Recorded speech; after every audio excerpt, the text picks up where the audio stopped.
الله عنكم.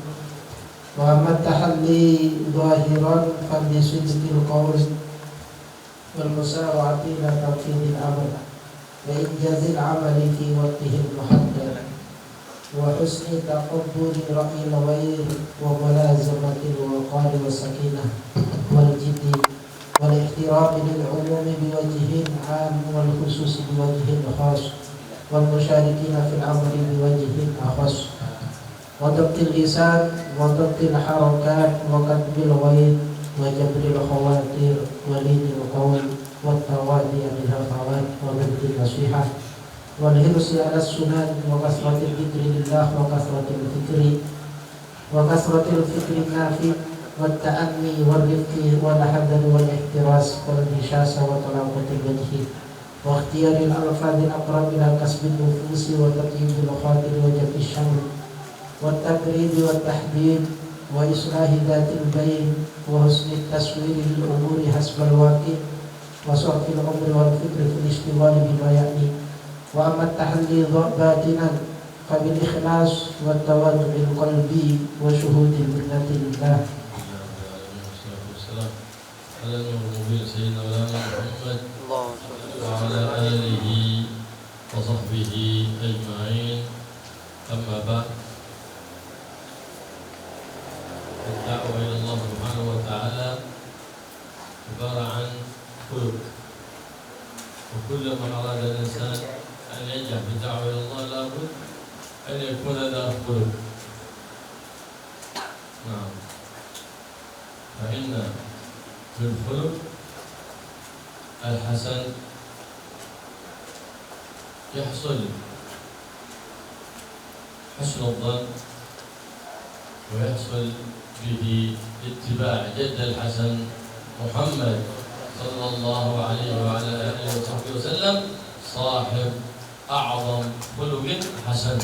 الله يخلقنا بكل خلق حسن ويوفقنا وإياكم لاتباع جد الحسن محمد صلى الله عليه وآله وسلم. Bismillahirrahmanirrahim. Beliau Habibullah bin Abdul Rahman Al-Mukhtar dari kota Tayyib Mahmud memulainya membaca kitab Al-Wasiyah,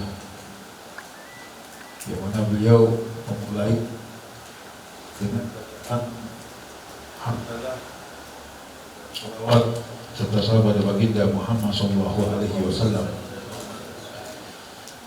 yang kata beliau,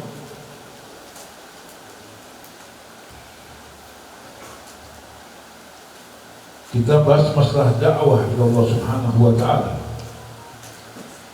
yang mana dakwah ini bagaikan suatu perangai, tingkah laku,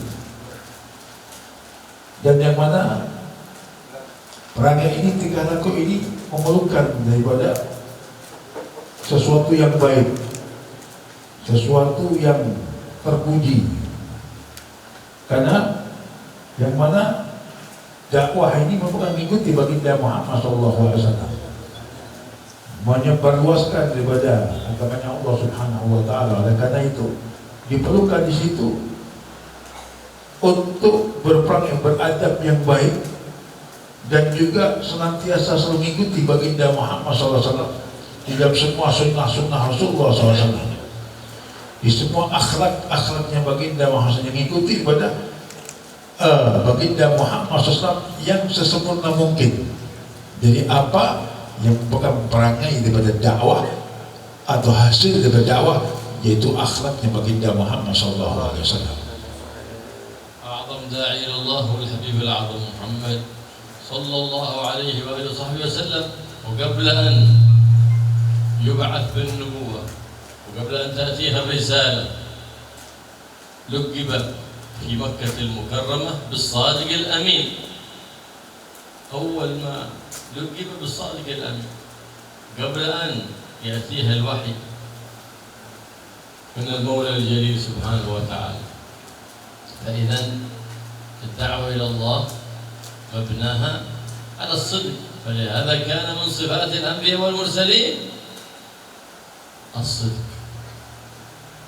فيستحيل عليهم الكذب. فالصدق كما قال النبي محمد صلى الله عليه وسلم لا يزال أحدكم يتحرى الصدق حتى يكتب عند الله صديقا فإن الصدق يهدي إلى البر والبر يهدي إلى الجنة. Dan sebaik-baiknya pengikutan atau mengikuti ini adalah mengikuti baginda Muhammad SAW. Daripada semua perangai dan tingkah lakunya, dengan adab akhlaknya, dengan muamalahnya, semua sebaik-baiknya perang ikuti baginda Muhammad SAW. Dan baginda Muhammad SAW mempunyai perangai yang baik, budi pekerti atau akhlak yang luhur. Itu bukan hanya tatkala beliau sudah menjadi nabi, menjadi rasul, atau sudah diutus oleh Allah Subhanahu wa taala sebagai nabi, sebagai rasul. Sebelum beliau diutus sebagai nabi, sebelum menjadi nabi Allah Subhanahu wa taala, rasul Allah Subhanahu wa taala, beliau pun sudah punya perangai yang sangat baik, yang sangat budi luhur. Sehingga orang-orang Mekah, orang-orang kafir, orang-orang Quraisy Mekah tatkala itu sudah menjuluki Nabi kita baginda Muhammad SAW dengan julukan Al-Amin. Itu orang yang jujur, orang yang baik. Ini sebelum kenabian beliau, sebelum rasul beliau sudah menunjukkan bagaimana kejujurannya, bagaimana akhlaknya, bagaimana muamalahnya yang terbaik. Dan yang mana pengikutan pada baginda Muhammad SAW dengan sidiknya, dengan kejujurannya, ini merupakan perangai-perangai para nabi-nabi Allah Subhanahu wa taala. Ini merupakan tingkah laku para nabi Allah Subhanahu wa taala. Dan tidak akan sesuatu yang menjadikan kebaikan kecuali dengan pengikutan yang penuh dengan jujur pada baginda Muhammad SAW. Dan yang mana kejujuran ini akan menjadikan kebaikan yang sempurna. Dan kebaikan yang sempurna ini akan menjadikan jalannya menuju ke surga Allah Subhanahu wa taala. Inilah Nabi kita baginda Muhammad sallallahu alaihi wasallam.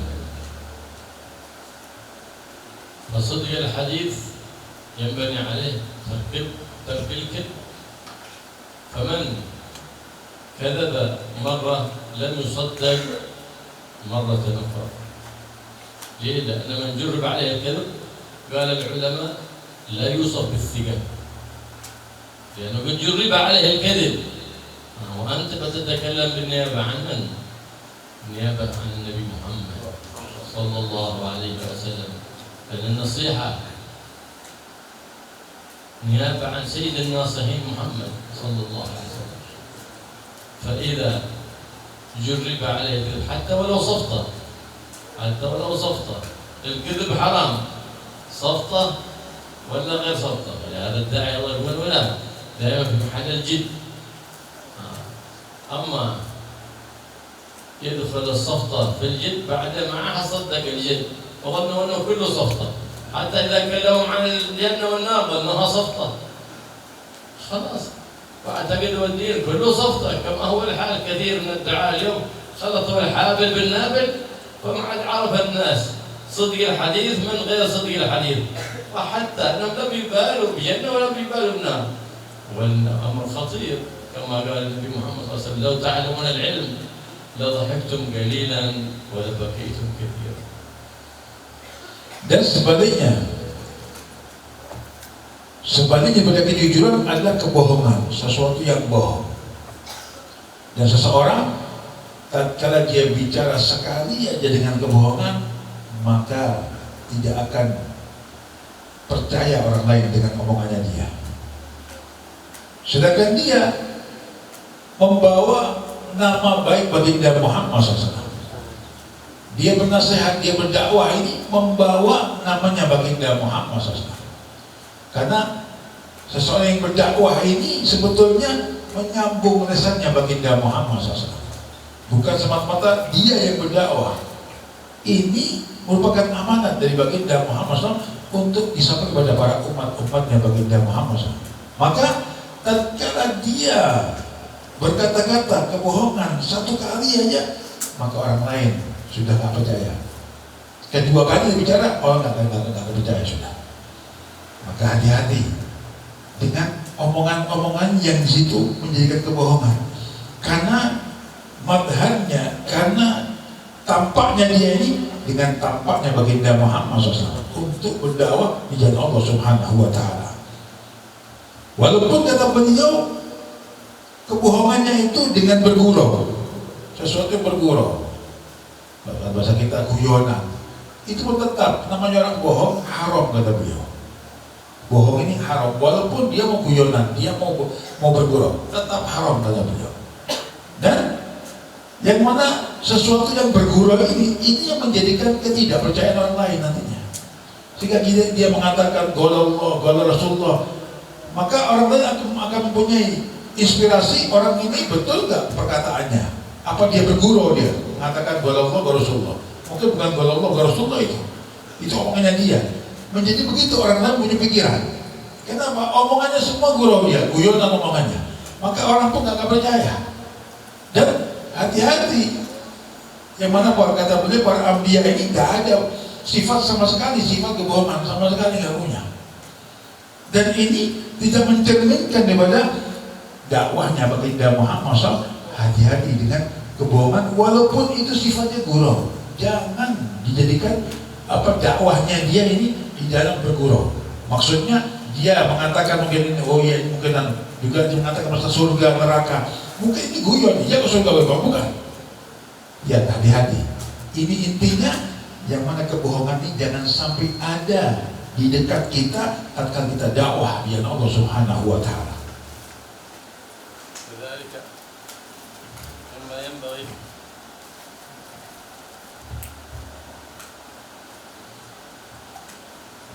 كذلك مما ينبغي لمن قام بالدعوة إلى الله سبحانه وتعالى أن يتحفظ في كل كلمة ينطقها إلا ولها مستند. لا مجرد ما يلقى إليه يتلقف معلومات من الواتساب أو من الوئة ثم يتكلم ولا يدري، إنما معلومات فيها الصدق وفيها الكذب. في جوجل فيها الخير وفيها الشر، فيه الصدق وفيه الكذب. والعلم إنما يتلقى من الرجال عن الرجال، وبمطالعة كتب أهل الكمال من ساداتنا العلماء بالدين حتى يكون لعلمه مستند. فليس الدين بالعقل، كلما سئلت عن مسألة بس بتكلم بعقلي. قال سيدنا علي لا، الدين ليس بالعقل، الدين نقل. يقول سيدنا علي كرم الله وجهه ولو كان الدين بالعقل لكان مسح أسفل الخف أولى من مسح أعلاه، لأن أسفل الخف هو الذي يباشر التراب والأعلى لا يباشر التراب. مع هذا قال لا، ما يجزي إلا مسح الأعلى، فلو مسح الأسفل دون الأعلى لم يجزي. الحكمة في ذلك اتباع النقل. خلاص يرتفع العقل، ما دام في نقل ارتفع العقل. وسلم للمشرع الأعظم محمد صلى الله عليه وآله وسلم. Dan orang yang berdakwah ini membutuhkan ilmu di situ. Dan ilmunya ini dibutuhkan untuk yang bersama, yang dia ini talaqi, dia ini berjumpa dengan guru, dia mengaji dengan guru, bertemu dengan guru. Bukan kata beliau orang yang mendapatkan ilmunya ini yang sudah sekarang lagi tenar ya, lagi viral, cari ilmu di Google, di Facebook atau di internet. Ini bukan ilmu ini. Ini gak ada sanadnya ini, tidak meyakinkan ini, gak ada berkah-berkahnya ini. Mungkin juga si pengarangnya bukan mereka-mereka rijalullah, orang-orang yang dekat dengan Allah, orang-orang yang usul ilallah, orang yang sampai kepada Allah. Mungkin ini orang-orang kafir atau sebagainya. Na'udzubillah min dzalik. Makanya yang mana membutuhkan ilmu ini yang bersama, yang sampai kepada baginda Muhammad SAW. Fulan dan fulan dan fulan sampai pada baginda Muhammad SAW. Ini yang dibutuhkan ilmu yang berkah yang bersama. Dan juga ilmu ini bukan dengan akal-akalan kata beliau. Ilmu ini bukan dengan akal-akalan. Ilmu ini membaca kitab-kitabnya para salaf, kitab-kitabnya orang-orang dahulu yang sampai kepada Allah Ta'ala, para aslam salih, para ulama ulama, bukan dengan akal. Makanya kan Sayyidina Ali Sayyidina Ali karamallahu wajhahu beliau mengatakan al-ilm nakal, ilmu ini dengan membaca, dengan berjumpa, dengan mendapatkan dari guru, bukan dengan akal. Kalau dengan akal pun itu gak akan menjadikan sesuatu yang berkah nantinya. Ilmu ini yang sampai sanadnya kepada baginda Muhammad SAW. Ini yang dikerjakan oleh para salaf kita, para ulama kita, orang-orang dahulu. Ilmu mereka yang sangat berkah karena ilmunya bersanad sampai pada baginda Muhammad SAW. حاصل أن هذه الوظيفة وظيفة النبي محمد صلى الله عليه وسلم، ينبغي من قام بها أن يكون قدوة حسنة، كما قال الله سبحانه وتعالى حبيب محمد صلى الله عليه وسلم: وادع إلى سبيل ربك بالحكمة والموعظة الحسنة. مع لين القول لا مع الغلظة، ولو كنت فظا غليظ القلب لانفضوا من حولك. النبي محمد أرسل إلى قوم قلوبهم أقسى من الحجر، لأن من الحجارة ما يتفجر منه الأنهار، هؤلاء أقسى من الحجر.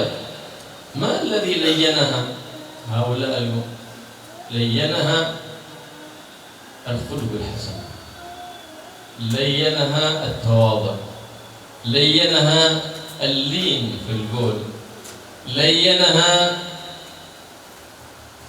إضمار المحبة للغير، مهما آذاه مهما عاداه يضمر له الخير.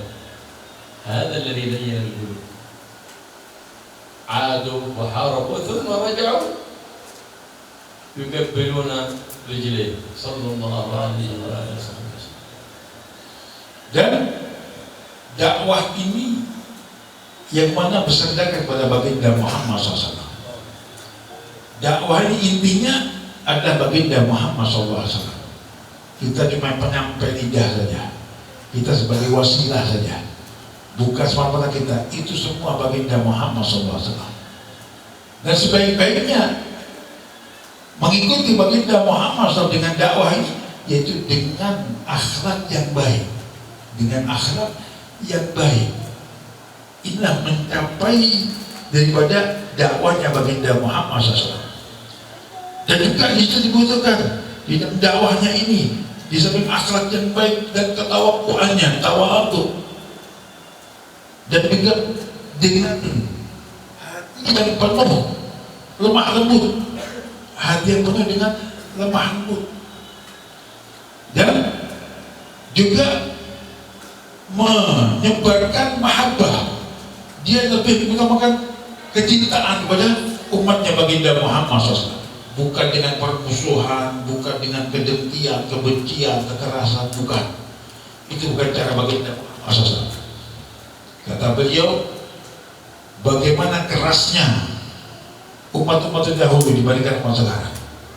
Orang dahulu, yaitu tak kala baginda Muhammad SAW berdakwah, itu bukan cuma hati yang keras, sudah hatinya seperti batu sudah. Ya, hatinya seperti batu. Seakan-akan nggak bisa sudah untuk diislamkan, nggak bisa, untuk ditaklukkan nggak bisa, untuk disyariatkan seakan-akan nggak bisa. Cuma bagaimana baginda Muhammad SAW bisa menekuk daripada hati-hati mereka. Kenapa?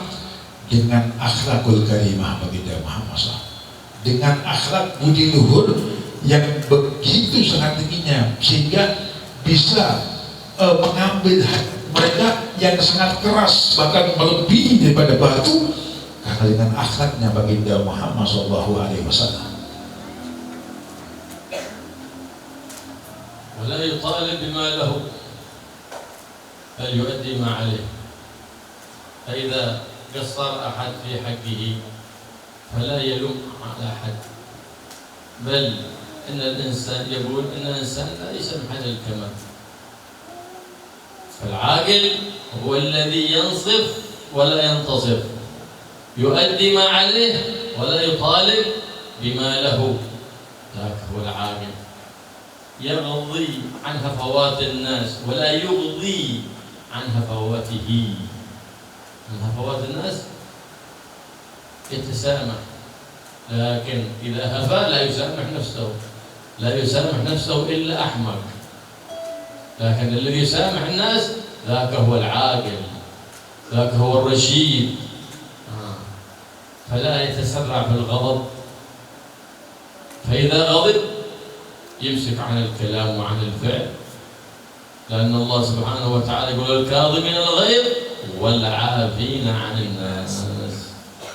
وقال صلى الله عليه وآله وسلم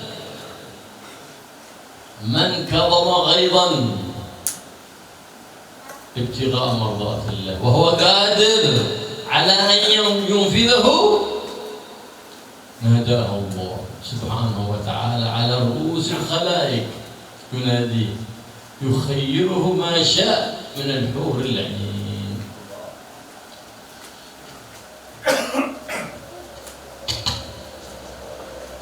Dan juga kata beliau tatkala kita berdakwah, jangan kita suka menyalahkan kepada orang lain itu yang kita dakwahi atau kita tuntut mereka ini. Katakan bahwasanya manusia ini tidak sempurna. Manusia ini pasti ada min dan plusnya, pasti ada kurang lebihnya. Gak akan semua manusia ini dengan sempurnanya atau dengan mengikuti semuanya, pasti ada kurang-kurangnya. Maka tatkala kita mendapatkan orang tersebut yang ada kurangnya,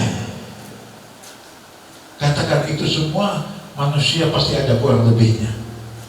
Bukan kita menyalahkan mereka, bukan kita memarahi mereka. Ini bukan caranya. Dan ini bukan cara baginda Muhammad SAW. Yang mana kita lebih menekan nafsu kita, lebih memegang nafsu kita, jangan sampai gampang-gampang kita marah di dalam dakwah kita. Kenapa? Kata beliau, sekali dia dakwah itu kadang marahan, orang akan bahasa kita cekeh, orang nggak akan mengenal lagi sudah, orang akan lari sudah, orang merasakan traumanya sudah. Karena baginda Muhammad SAW tidak pernah memerintah kita untuk berdakwah ini dengan kekerasannya, dengan marahnya, dengan lemah lembutnya baginda Muhammad SAW. Yang mana kata baginda Muhammad, yang mana Allah SWT bagaimana mengatakan kita dakwahnya ini bil hikmah wal mau'izah hasanah, dengan kebaikan, dengan hikmah, dengan kata-kata yang baik. Dan juga kata baginda Muhammad SAW, mereka-mereka yang mempunyai hati, yang bisa memegang hatinya, tidak sampai dengan marahnya, dengan kerasannya, maka Allah akan panggil di hari kiamat mereka yang akan mendapatkan hurul ain, mendapatkan menjadi Allah Subhanahu wa ta'ala di surga Allah Subhanahu wa ta'ala. وقد أخذ رسول الله صلى الله عليه وآله وسلم النصح على كافة الخلق، أخذ عليهم العهد العام بالنصيحة لكل مسلم. إذا كان هذا لكل مسلم فالتكليف أعظم لكل طالب علم ولكل من قام بالتعليم أو الدعوة إلى الله سبحانه وتعالى، فينبغي أن يلتزم النصيحة. فإذا رأى من يسيء في صلاته يقول أنا ما سيب، أو كما يقول البعض هذا الشخص إذا نصح يغضب. أنت الذي عليك تنصح وليس عليك أن تهدي، إنك لا تهدي من أحببت، أنت عليك النصيحة وتبين الحال وتبين ما هو شرع مولى بلال محمد صلى الله عليه وسلم. من كان في قلبه نور فيقبل النصيحة، ومن كان في قلبه غرور فيرفض النصيحة. إذا علامة الكبر والغرور عدم قبول النصيحة. فإذا نصحت لله بقصد النصيحة لا بقصد الفضيحة، بقصد النصيحة لا بقصد الفضيحة، فالنصيحة تكون لا أمام الناس بل على انفراد كذب نصيحة أمام الملأ فضيحة. Kemudian dakwah ini bukan untuk seseorang yang khusus. Ini dakwah untuk kafatul ummah, untuk semua umat. Dengan tanpa terpilah-pilah, dengan tanpa memilih-milih, dengan tanpa mengkhususkan. Ini dakwahnya baginda, dakwahnya Allah SWT ini untuk semua umatnya baginda Muhammad SAW. Oleh karena itu, di dalam dakwah ini kata beliau memang sangat dibutuhkan bagaimana dengan cara yang lemah lembut, dengan cara yang bisa menggait, mengambil hati orang, dengan cara yang mereka ini bisa menyenangi pada dakwah kita. Ini cara baginda Muhammad SAW. Bukan dengan cara yang kata beliau, dengan cara yang marahkah, yang keraskah. Sekali aja dengan kemarahan, dengan kekerasannya orang akan lari darinya. Dan ini bukan tujuannya baginda Muhammad SAW. Yang beliau katakan, ini dakwahnya dengan lemah lembut, inilah yang menjadikan cara terbaik yang bisa mengambil hati-hati orang semuanya, umatnya baginda Muhammad SAW semuanya. Maka hati-hati kata beliau, hati-hati dengan sekali kita mengungkapkan kekerasannya sudah orang lain. Dan kata beliau, kita ini cuma sebagai penyampai, bukan kita ini memberikan hidayah. Hidayah apa kata Allah? Dia mau berubah gak berubah dengan perkataan kita, itu bukan tanggung jawab kita. Itu bagiannya Allah sudah. Kita penyampai. Namanya penyampai, ya sudah, dia mau berubah kayak gak berubah, itu bukan hak kita. Itu Allah nantinya akan menjadi apa yang bertanggung jawab nantinya. Seperti halnya kita contohkan, mungkin ada seorang yang tatkala nggak sholat itu, kita langsung dengan kemarahan kita langsung dengan cara kekerasan kita. Ini bukan solusi. Berikan cara terbaiknya, berikan lemah lembutnya. Ini menjadikan solusi. Dan dengan dakwah penyampaian kita juga hati-hati. Kalau itu sifatnya nasihat, jangan depannya orang, jadikan empat mata. Karena kalau sudah nasihat yang sifatnya ini empat mata disampaikan depan orang, ini bukan nasihat, akhirnya fadhihah, akhirnya kebahayaan, akhirnya menjadikan mudarat. Bagaimana? Kenapa? Mungkin orang yang dikasih tahu ini nasihat ini mencoba sakit hati, merasa dia dikucilkan, merasa dia di anak kecilkan, seperti gak punya ilmu atau gimana. Ini akhirnya fadhihah, bahaya akhirnya. Jadi kan nasihatnya empat mata. Ini kata baginda, kata beliau Abi Abdullah bin Abdurrahman Mahmud. Maka istilah butuh kita di dalam penyampaiannya ini dengan lemah lembutnya. Ini penyampaian baginda Muhammad SAW. النصيحة في فعل الحرام واجبة، وفي ترك الواجب واجبة، وفي فعل المكروه مندوبة، وفي ترك المندوب مندوبة، وهكذا تعتري النصيحة الأحكام الخمسة، تكون واجبة، تكون مندوبة، تكون حرام، تكون مكروهة، وتكون مباحة. Sedangkan penyampaian kita, nasihat kita kepada orang lain ini, kalau itu meliputi sesuatu yang haram, wajib kita sampaikan. Kalau itu kewajiban syariat, juga wajib kita sampaikan.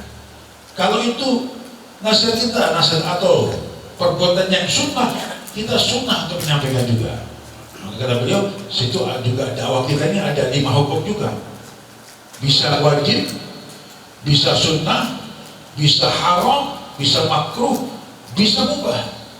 Kalau yang wajib, penyampaiannya memang syariat yang wajib. Penyampaian yang sunnah, sesuatu yang sunnah, bisa penyampaiannya juga sunnah. Kalau sesuatu yang haram, juga sesuatu yang haram kita menyampaikan keharaman, ini juga bisa haram. Penyampaian yang makruh, bisa makruh, dan mubah, ini juga mubah. Ini 5 hukum juga kata beliau. Wa ba'd as-sahaba ahad yabi' naqatan lahu, وهو يعرف هذه الناقة وأن فيها عيب في قدمها، فذاك البائع لم يبين العيب، والمشتري رأى ناقة سمينة فاشتراها بثمن غالي، فلما لم يذكر لها البيع وقد تم البيع جاء ذلك الصحابي إلى عند ذلك المشتري فقال له: هل تريد هذه الناقة للحم أو للركوب؟ قال: بل أريدها للركوب، يريد أن أذهب عليها إلى مكة. قال: أما إن تريدها للركوب فهي لا تصلح للركوب. لماذا؟ لأن في قدمها دبر، أي ثقب، إذا كثر الحمل عليها والمشي فإنها تبرك. فسمعه البائع فقال له: لماذا تفسد علي صفقتي وقد اشترى الرجل وقد رضي بالثمن؟ فقال: لكنك ما لم تبين له العيب. فقال: هو لم يسألني هو لا يدري. والنبي محمد صلى الله عليه وسلم يقول: من غش فليس منا. فقال: أوافقك على إفساد صفقتي، أما أن رسول الله صلى الله عليه وسلم لم ينتقل إلى الرفيق الأعلى إلا وقد أخذ علينا العهد النصح لكل مسلم. وشوف إنسان يخدع إنسان تسكت، أنت إذا شريك في الخديعة.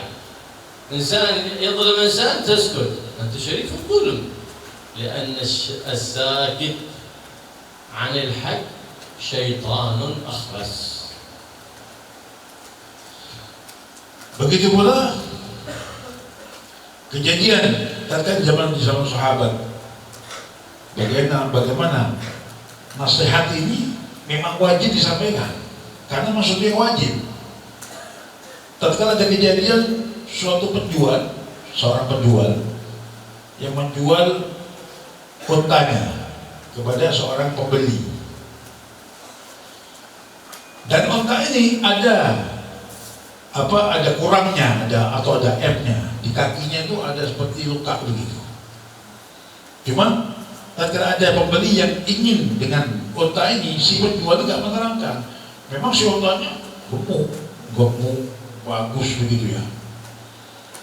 Kalau untuk disembelih dagingnya banyak karena gemuk. Cuman si pembeli ini tidak menyebutkan kekurangannya si unta ini kalau di kakinya ada lukanya. Sehingga si pembeli ini membeli dengan harga yang mahal karena gemuk dan bagus, kulitnya bagus, bulunya bagus. Cuman kaget si sahabat ini, kenapa si pembeli ini, si penjual ini nggak menyebutkan daripada kekurangannya. Tatkala didatangi si pembeli sama sahabat ini, bentar, kamu ini beli unta ini untuk disembelih, kamu ambil dagingnya, apa untuk transportasi? Saya pakai transportasi, saya ke Mekah naik unta ini. Kalau kamu beli unta ini untuk transportasi, ini nggak layak. Loh, kenapa? Di kakinya itu ada kayak luka. Jadi kalau kamu pakai beban yang berat, nggak nyampe ke Mekah ini, mungkin bisa jatuh di jalan. Si penjual dengar kalau sahabatnya menerangkan daripada F-nya, kekurangannya daripada unta ini. Ya setengah agak marah. Loh, kenapa engkau sebutkan ini unta kau punya luka? Astagfirullahaladzim, sahabat ini, kenapa engkau gak nerangkan? Ini kan penjualan yang penipuan namanya ini. Karena si pembeli, si penjual, dia kan gak nanya sama saya, ada lukanya apa enggak, ada kurang, gak nanya dia. Sudah, saya jual aja, saya gak ngomong. Enggak, ini penipuan namanya. Sudah kamu sebutkan semuanya.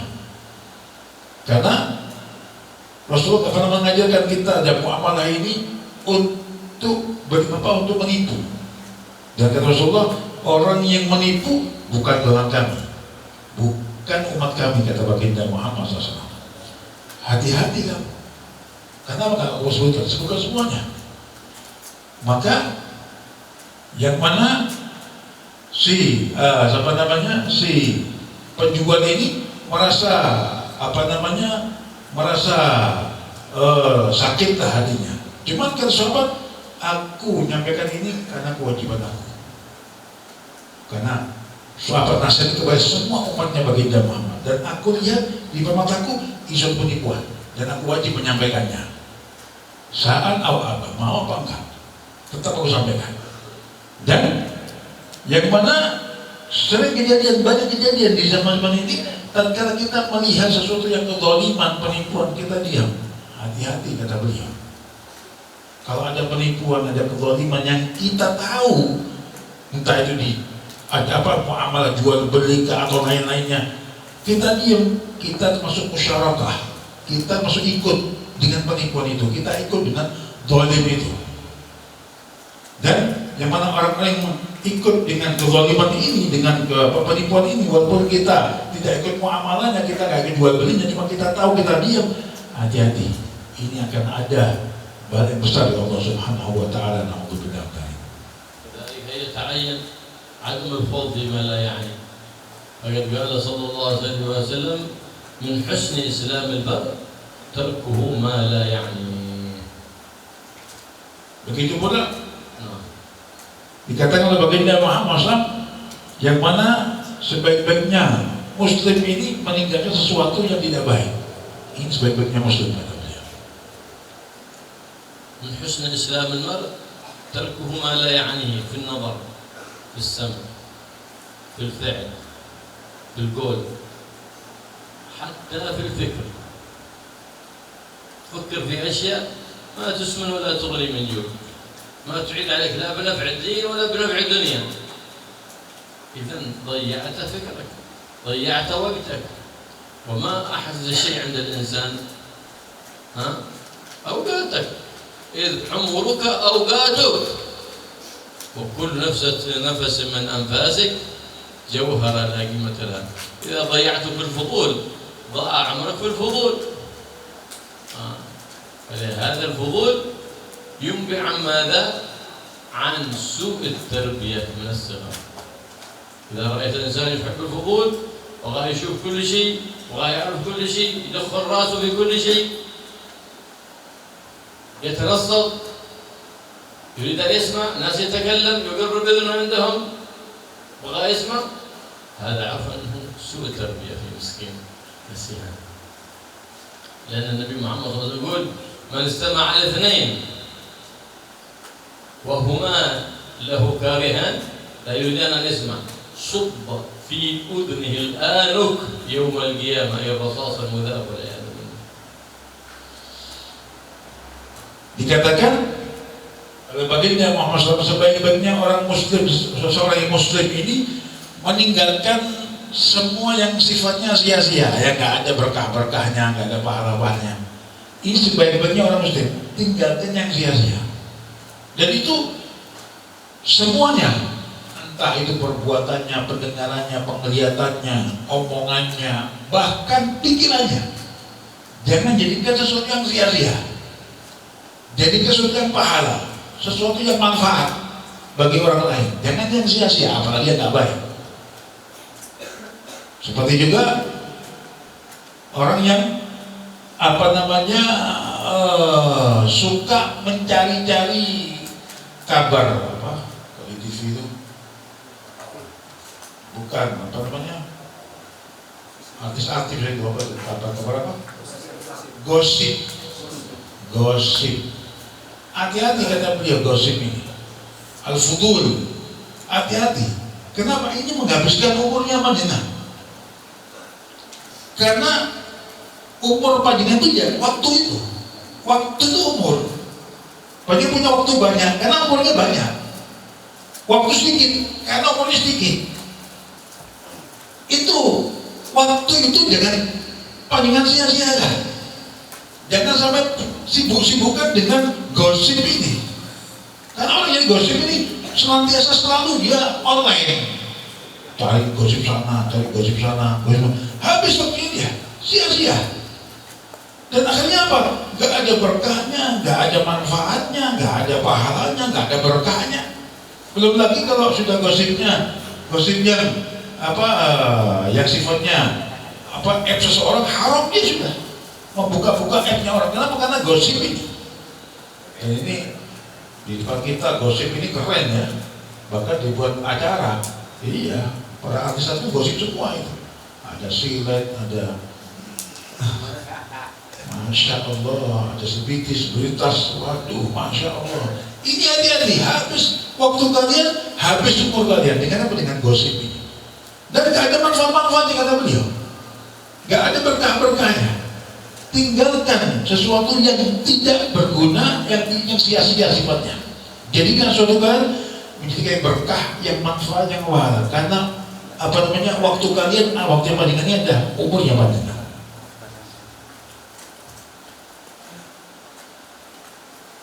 كذلك ينبغي أن نحرص على ما يأمر. إذا أمر بأمر ينبغي يكون هو الأول ما يأتمر. يأمر بصلاة الجماعة يكون هو حريص على صلاة الجماعة. يأمر بأذكار الأوراد وهو أول من يحرص على الأذكار والأوراد. أو كما بعض الأساتذة يقول الطلبة صلوا الجماعة ويصلي منفرد. يقول الطلبة يقولون الأذكار ويدخل ينام. هذا ما بيسمعون كلام الطلبة، ما بينفذون، لأنهم يرون صاحبهم ما يمتثل، حتى لو أمرهم، حتى لو ضربهم ما بيسمعون الكلام. وأنت ترى هذا في الأطباء. الطبيب يقول للمريض أنت مريض، عندك سرطان، عندك مرض الرئة، عندك المرض القلب، كله بسبب التمباك هذا. هذه الأمراض كلها 200 مرض يسببها هذا الكلام. لكن الطبيب يتكلم والتمباك في جيبه، المريض يخرج من عنده ويشرب التمباك. ليه ما امتثل أمره؟ لأنه يعرف أن الطبيب حامل التمباك، فأن يسمع كلام النصيحة. فإذا أردت أن تصح فكن أول من ينتصح، إذا أردت أن تأمر فكن أول من يأتمر. حينئذ يكون لكلامك قبول ووضعا في القلوب. Begitu pula menjaga apa yang dia perintahkan. Dia perintah ini juga dia amalkan. Gitu loh. Jangan cuma sekali dia perintah, ayo bayangkan mau jamaah, ayo kamu duhur asar maghrib jamaah, ayo kamu cuma dia nggak jamaah, nggak duhur, nggak asar, tidur di rumahnya, tidur di belakang. Ini percuma, bagi nafid ini nggak akan terlaksana, nggak akan terlaksana. Cuma dia bisa perintah aja, dirinya tidak menjaga perintah itu, apa? Dia juga nggak melaksanakan. Ya percuma, nggak akan terlaksana, tidak akan. Kalau bahasa kita nggak akan mandi omongannya. Dia mau ngomong bagaimana akan, walaupun yang diperintah itu mau dipukul, mau dibanting, mau di apa aja, percuma, nggak akan laksana. Kenapa? Yang ngomong ini juga begitu, nggak ikut berjamaah, nggak ikut duduk bersama, nggak ikut baca, nggak ikut sholat, nggak ikut, percuma. Maka dia balik perintah, dia jaga perintah itu, dianya juga melaksanakan. Sebenarnya dicontohkan seperti dokter, karena kalau sudah kadang-kadang ya orang yang berasa di banyak, tatkala dia ditanya loh, kamu kok tak sholat juga? Waduh, saya sakit, saya ini punya kalau geliang, kalau geliang banyak, kalau lama berdiri saya geliang, saya kalau nanti bisa banyak alasannya. Sama ini juga seperti dokter ini kata beliau. Dokter ketika kita sakit, seseorang yang sakit ya, karena mungkin banyak rokok ya, sakit, dia ke dokter, minta diobati, kita diperiksa, oh ini kamu banyak rokok ini ya, sakitnya ini, kamu jangan gini, kamu harus begini, jauhkan rokok itu, nggak berokok lagi, kamu jangan, kayak dokter percuma, ini pasiennya pulang tetap merokok. Dan didengarkan dari kudus omongannya dokter. Kenapa? Dokternya juga gak rokok juga. Dokternya juga merokok. Ya sama. Dia merintahkan melarang untuk merokok karena sakit, karena penyakitnya. Ternyata dokter juga rokok. Ya percuma. Ya masuk ke kanan, keluar begini kata beliau. Gak akan didengarkan omongannya, gak mati omongannya. Kenapa? Jaga perintahnya itu. Dan jadikan dakwahnya ini semata-mata karena Allah Subhanahu wa Ta'ala. وأقوى جانب بالدعوة إلى الله سبحانه وتعالى جبر الخواطر. كما أنك مأمور بجبر الخاطر للغني، مأمور بجبر الخاطر للفقير، مأمور بجبر خاطر الراعي مجبور بجبر خاطر الرعية، أليس جبر الخواطر للمسؤولين والوزراء وبقية الناس لا جبر خاطر لهم؟ لا، بل الجبر للخواطر هو لجميع الفئات. كما يطلب منك أن تجبر خاطر العالم يطلب منك أن تجبر خاطر المتعلم، يطلب منك أن تجبر خاطر العامي، وكل بحسبه. فقد قال صلى الله عليه وآله وسلم: نزلوا الناس منازلهم. فجبر الخواطر أعظم عبادة تتعبدها لله، أعظم من قيام الليل ومن صيام النهار، وأعظم وسيلة لقبول الدعوة إلى الله سبحانه وتعالى عند العام وعند الخاص.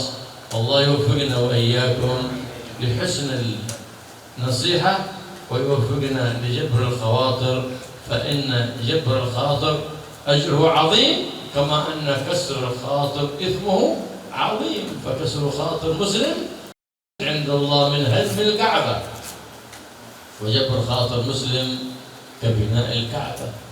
فاحرص على جبر الخواطر فإنها عبادة عظيمة قد غفل عنها كثير من الناس، ولكن كان سيد الناس محمد محبوب رب الناس صلى الله عليه وآله وصحبه وسلم قد نبهنا على هذه العبادة، فكان هو أول من جبر الخواطر، فهو جابر الخواطر وجابر عثرات الكرام هو رسول الله صلى الله عليه وسلم.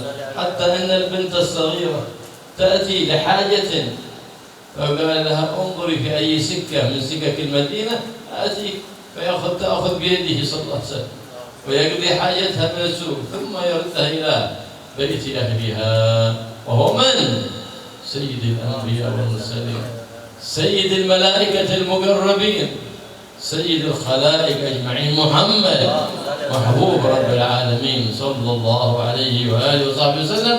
والله يرزقنا وإياكم الاقتداء به والاحترام به، وأن يكون مثلنا الأعلى في كل ما نفعل وفي كل ما نقول. الحبيب المحبوب محمد صلى الله عليه وسلم. Dan yang kemudian dari dakwahnya baginda Muhammad SAW adalah jabr khatir. Ini merupakan dakwah juga ini. Mengambil hati orang, menyenangkan hati orang. Ini termasuk daripada lingkupan dakwahnya baginda Muhammad SAW. Suka menyenangkan hatinya orang. Dan ini sering atau ini yang banyak terkait hati-hati orang, menyenangkan hati orang. Dan kata beliau, menyenangkan hati orang ini bukan sesuatu yang sepele, bukan sesuatu yang ringan. Ini pahala besar ini. Ini pahala besar. Baginda Muhammad bisa juga banyak mengislamkan orang-orang kafir Quraisy. Ini dengan menyenangkan hatinya orang. Kata beliau, orang yang menyenangkan hati orang ini pahalanya lebih a'zam daripada orang yang istiqomah tahajud. Dan orang yang istiqomah puasa di siang harinya, malamnya tahajud, siang harinya puasa. Ini lebih afdal, lebih besar pahalanya orang yang mengambil hatinya orang, orang yang menyenangkan hati orang. Lebih besar pahalanya. Juga sebaliknya, orang yang suka menghancurkan hatinya orang atau suka ngomong dah enak nyelkit, ya, ngomong yang nyelkit ya. Ini dosanya juga besar, lebih besar pada orang yang menghancurkan Ka'bah. Dosanya orang yang ngomong dah enak ini, ngomong yang nyelkit ini lebih besar dosanya pada orang menghancurkan Ka'bah. Begitu pula orang yang bisa menyenangkan hati orang, dosa pahalanya seperti orang yang membangun Ka'bah. Pahala qiyamul lail, puasa setiap hari, juga bangun Ka'bah. Ini pahalanya orang yang jabr khatir. Dan ini dilakukan oleh baginda Muhammad SAW dan para salaf kita. Kita lihat Baginda Muhammad SAW bagaimana? Yang sudah kedudukannya begitu sangat sempurnanya sebagai Nabi Allah, Rasul Allah, bahkan pemimpin para nabi, para rasul, para malaikat, para makhluk semuanya. Cuma bagaimana beliau masih menyenangkan hatinya orang. Kenapa? Pahalanya besar.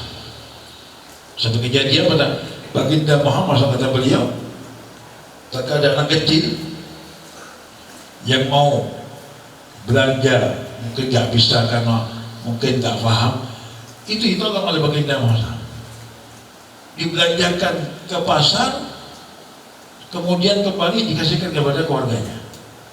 Ini siapa Baginda Muhammad ini? Bukan budak, bukan orang biasa, bukan Baginda Muhammad ini. Beliau yang ke pasar yang belanja dikasih keluarganya anak kecil ini. Lihat, menyenangkan hatinya orang. Dan juga orang yang menyenangkan hati orang ini makmur, ya, makmur. Bagaimana kehidupannya ini akan menyenangkan dia. Orang yang kaya menyenangkan orang yang miskin. Orang yang punya derajat yang tinggi, mungkin seperti pejabat ke apakah, menyenangkan daripada anak orang yang bawahnya.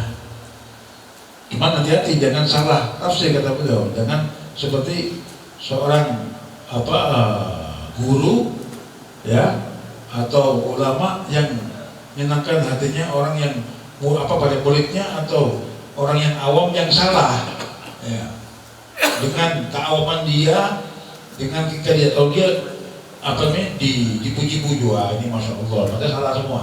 Jangan sampai dan biru. Yang mana menyenangkan hatinya, yang dia bisa terobsesi atau bisa merasa mendapatkan semangat baru dengan menyenangkan hatinya ini.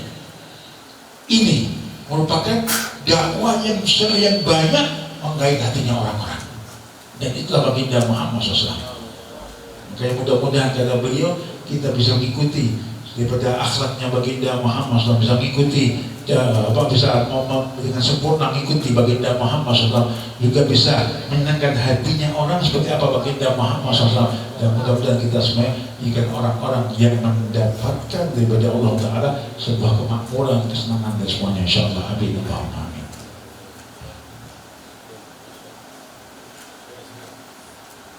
Yang sesi terakhir mungkin dari para kiai, para ulama, para asatid ada pertanyaan kepada beliau yang sifatnya umum, apa saja boleh dipertanyakan, mungkin kita kembalikan kepada protokol.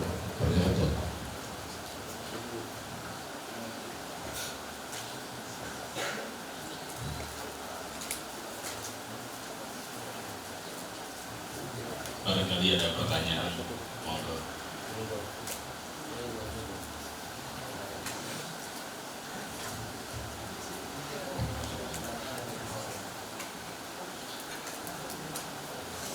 Saya bertanya,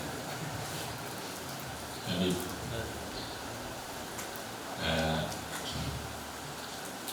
ماذا رأيكم إذا واحد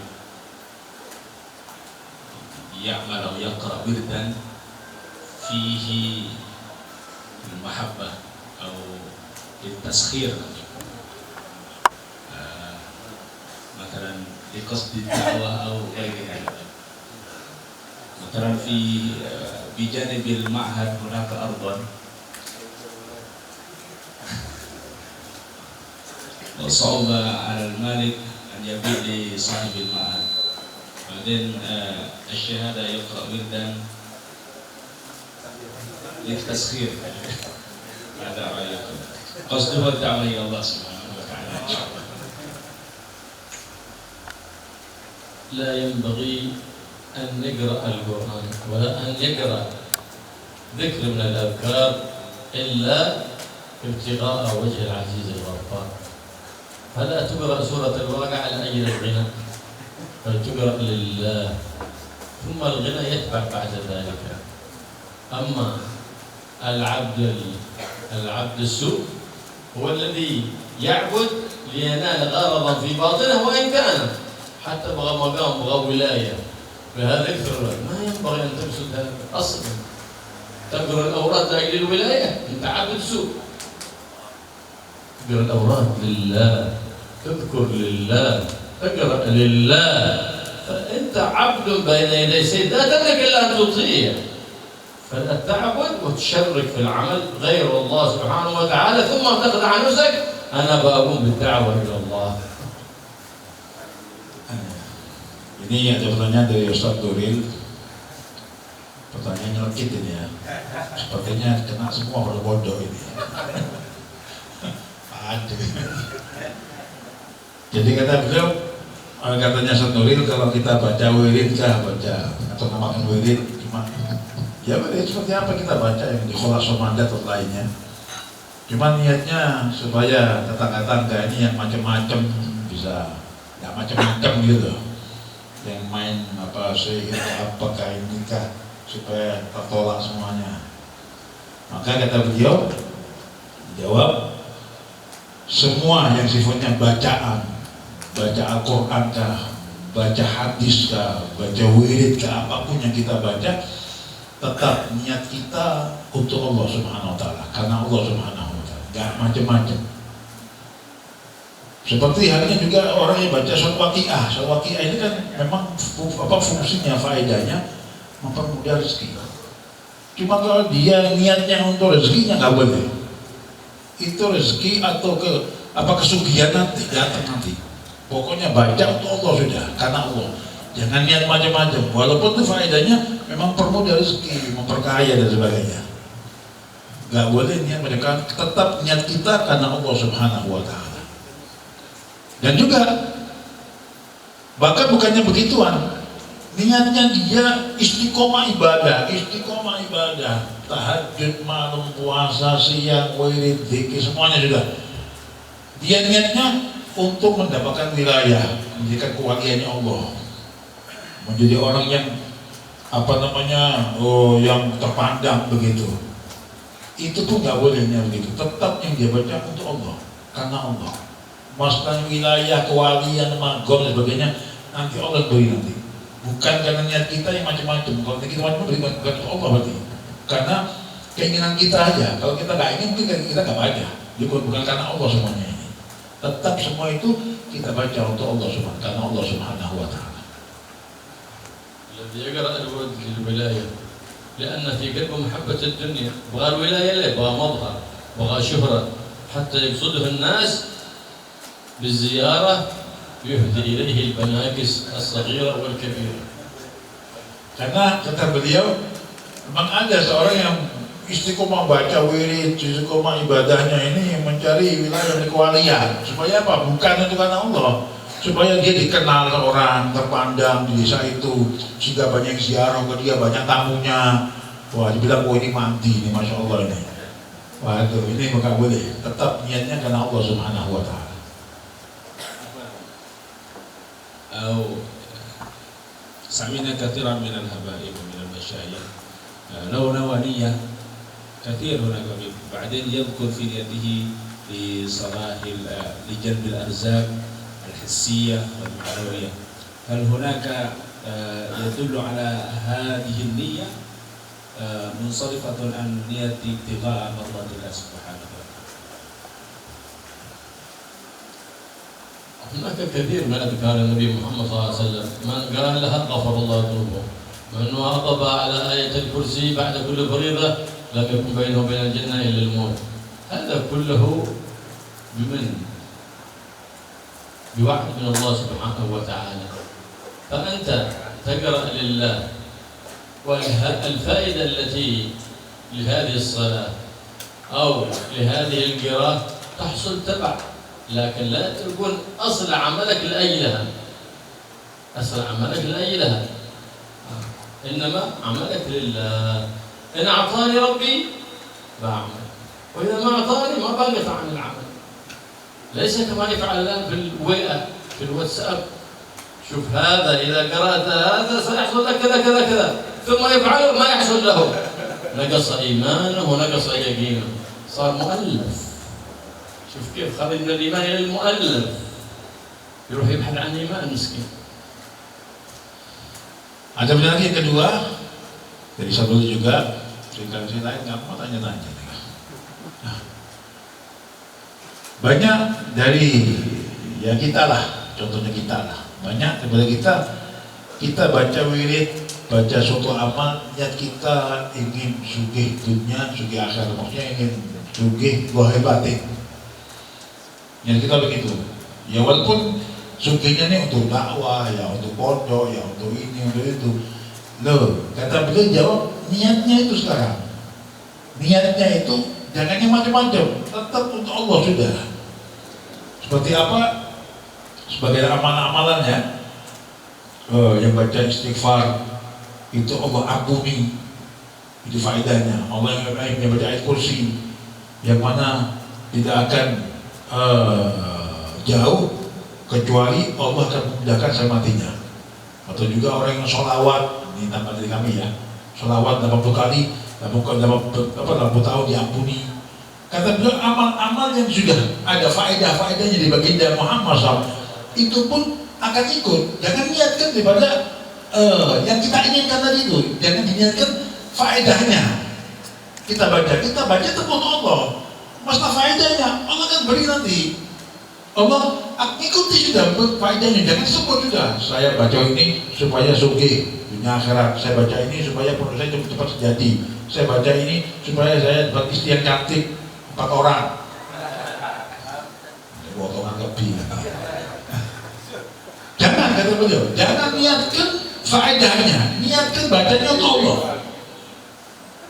Masalah faedahnya ikuti nanti. Kalau memangnya itu dikasih Allah, alhamdulillah, dari kasih tetap kita aman, dikasih kita tetap beramal, dan dikasih utus kita. Waduh, gak mustajab doanya ini. Ini doa apa ini? Akhirnya kan doanya nyata wiridnya, naudzubillah. Seperti apa yang kata beliau di Facebook, di WhatsApp itu banyak ya, kiriman-kiriman prokes itu, yang baca wirid ini bisa sugih, yang baca wirid ini bisa makmur. Ketika dia mustajib ya, dia yakin baca ini, wah saya baca lah. Ternyata nggak dapat apa, nggak sugih, nggak apa. Akhirnya apa? Wah ini bohong. Padahal bacanya betul ini bacaan Al-Quran. Cuma gara-gara dia nggak dapat faedahnya, akhirnya nggak yakin dia. Hati-hati. Ini akhirnya imannya bisa hilang nanti. Bisa mu'alaf ini imannya dia. Tetap yang kita baca karena Allah. Masalah faedahnya, keuntungannya itu akan ngikutin nanti. Ada yang tanya lagi? Pesan dulu contoh yang lain. Saya Budi. Maju Pak.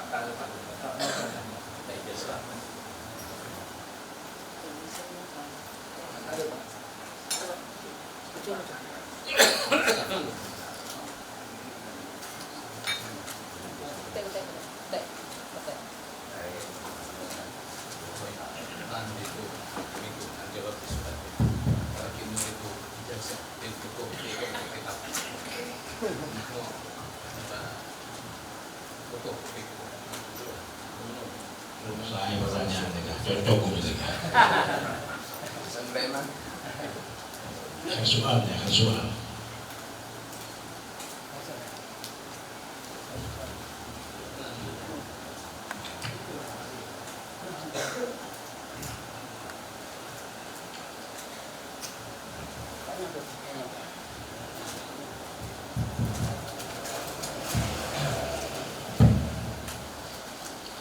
Bismillahirrahmanirrahim. Banasal ya Syekhina an ta'rifil ikhlas. Arifna al-ikhlas makna al-hakikatul ikhlas wa syar'an al-ikhlas. Thumma banasal hal yumkin fil ikhlas hada lahu alama khassa li fa'ili yadhhar aw an-nas ya'rifun bi annahu mukhlis wa kaifa nukhallis fi ikhlas fil harakatina wa fi da'watina wa fi kulli ibadah. قال الله سبحانه وتعالى والعمل الصالح يرفعه هو العمل المخلص إذا أنت إخلاصك لمن؟ لله. إن علمت لله، وإن تعلمت لله، وإن تصدقت لله. إذا الإخلاص لمن؟ لله. إذا معنى الإخلاص في كلمة واحدة. وما هي؟ أن تعمل وليس في قلبك شيء من مظاهر الدنيا، لله بس. خلاصة التعاريف، الألف التعريف هذا خلاصة. العلامة. هناك علامة. العلامة بينك وبين الله، هذا الإخلاص، هذا إكسير. الإخلاص إكسير بينك وبين الله، ما حد يطلع عليه إلا الله. ليه؟ لأنه خلقه في القلب. الإخلاص فيه محله، في العمامة ولا في الجبة ولا في اللحية؟ الإخلاص في القلب. قال صلى الله عليه وسلم: التقوى ها هنا، التقوى ها هنا، التقوى ها هنا. أنت ما يقدر احنا نحكم على إنسان هل هو مخلص ولا لا، إلا تعرف هذا الأستاذ مخلص ولا ما هو مخلص؟ ننظر هل هو يعلم من شان بعد يكثر طلبته، ولا من شان إذا كبر علم الطالب يخدمه بعدين. هذا المعلم لله.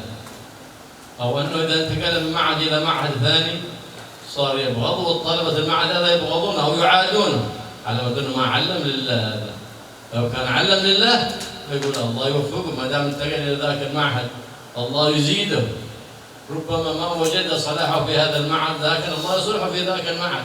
هذا يعلم لله. أما الجبابرة اللي ظهروا في هذا الزمان إذا انتقل أحد من معهدهم ومن حلقتهم عادوه، بل الطلبة كلهم عادوه، هؤلاء ليسوا على خلق الإسلام، فضلا عن أن يكونوا من أهل العلم وأهل البيان.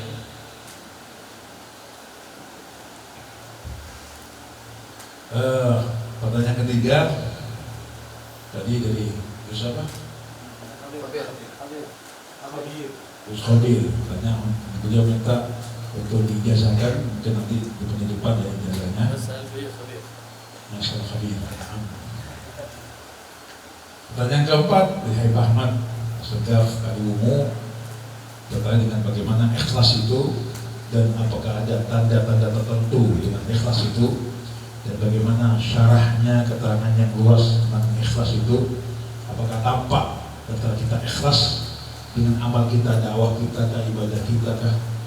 Kata Habibullah bin Abdurrahman mengatakan yang mana semua amal yang soleh kata Allah ini adalah untuk Allah Subhanahu wa Ta'ala, bukan untuk yang lain-lainnya.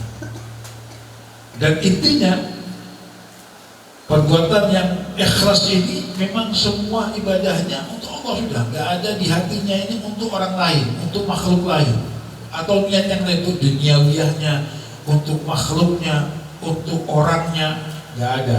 Di hatinya memang untuk Allah. Ini ikhlas sudah, ini intinya ikhlas, kata beliau. Jadi apa yang kita amalkan sudah, yang kita pandang, yang kita lihat cuma Allah Subhanahu wa Ta'ala, nggak ada yang lain. Mungkin kalau kita beramal, karena apakah ada tandanya ketika kita ikhlas ini, orang tahu kita ikhlas gitu atau gimana? Mungkin kalau kita mengajarkan ilmu kita dengan ikhlas ya pada santri kita, sehingga santri ini yang tadinya orang yang tak sae, orang yang rusak jadi orang yang baik, jadi orang ahli ibadah, sehingga dia juga orang ahli dakwah, bisa buat pondok juga, bisa agama Allah. Mungkin kelihatan bagaimana ilmu ikhlasnya diajarkan kepada muridnya ini. Maka kalau dia mengatakan ikhlasnya untuk ibadah kepada Allah, nggak bisa. Secara kasat mata nggak bisa kita lihat. Itu cuma Allah. Karena kata Rasulullah, at-taqwa hahuna. Takwa ini adanya di hati kita. Yang tahu cuma dia dengan Allah. Orang lain nggak tahu. Siapapun nggak, at-taqwa dia nggak tahu. Yang tahu cuma dia dengan Allah. Nggak bisa lihat, itu cuma Allah. Maka jadikan hati kita ini untuk Allah Subhanahu wa Ta'ala. Amma in aradta al-alama فعند عملك شهودك عدم الإخلاص أنت تسعى إلى طريق الإخلاص. شهودك عدم الإخلاص أنت تسعى إلى طريق الإخلاص والتخلص من الرياء والسمعة. فإذا أردت أن يتمكن الإخلاص في قلبك فاكثر من تلاوة سورة الإخلاص، فالإكثار منها يرزقك الله الإخلاص، وأقل الإكثار 70 مرة كل يوم، فترزق الإخلاص بإذن الله سبحانه وتعالى. Juga amal kita yang ikhlas ini memang yang bisa mandang dirinya untuk menghilangkan daripada sesuatu yang lain kecuali karena Allah Subhanahu wa taala. Tatkala datang sesuatu yang penyakit seperti riya dan sebagainya, riya, sombong dan yang lainnya, tatkala datang itu jadikan hati kalian kembali kepada Allah Subhanahu wa taala. Hilangkan itu semua, yang pandangan pandang adalah Allah Subhanahu wa taala. Kalau memang masih ada serangan-serangan, kata beliau, serangan-serangan yang supaya nggak ikhlas, ya. Mungkin kata beliau berikan sedikit ijazah juga ini ya, amalan membaca surat Al-Ikhlas.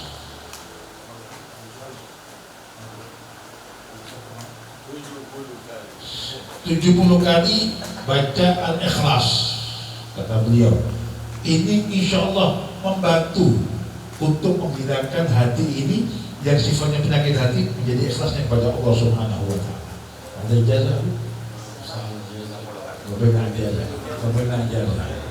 الله يرزقنا الإخلاص والخلاص من رق النفوس واتباع الهوى واتباع الشهوات، ويعلمنا ما جهلنا ويفينا عمل بما علمنا، ويرزقنا الإخلاص فيما علمنا وفيما عملنا وفيما علمنا يا رب العالمين، ويجعل أعمالنا كلها مخلصة لوجه الله الكريم مقربة إلى جنات النعيم على وفق سنة النبي محمد الرؤوف الرحيم.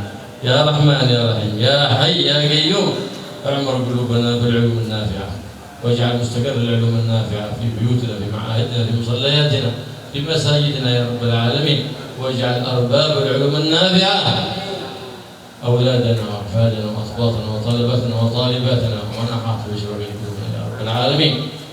أصلحنا اللهم واجعلنا صالحين، وقرب منا الصالحين وحببنا الصالحين، وخلقنا بأخلاق الصالحين، واجعلنا عن كل خلق ذميم، وهبنا للتعليم كل خلق حميد كريم بجاه نبيك محمد الرؤوف الرحيم، إنك على ما تشاء بجبل جديد. وصلى الله على سيدنا محمد النبي وآله وصحبه وسلم، والحمد لله رب العالمين.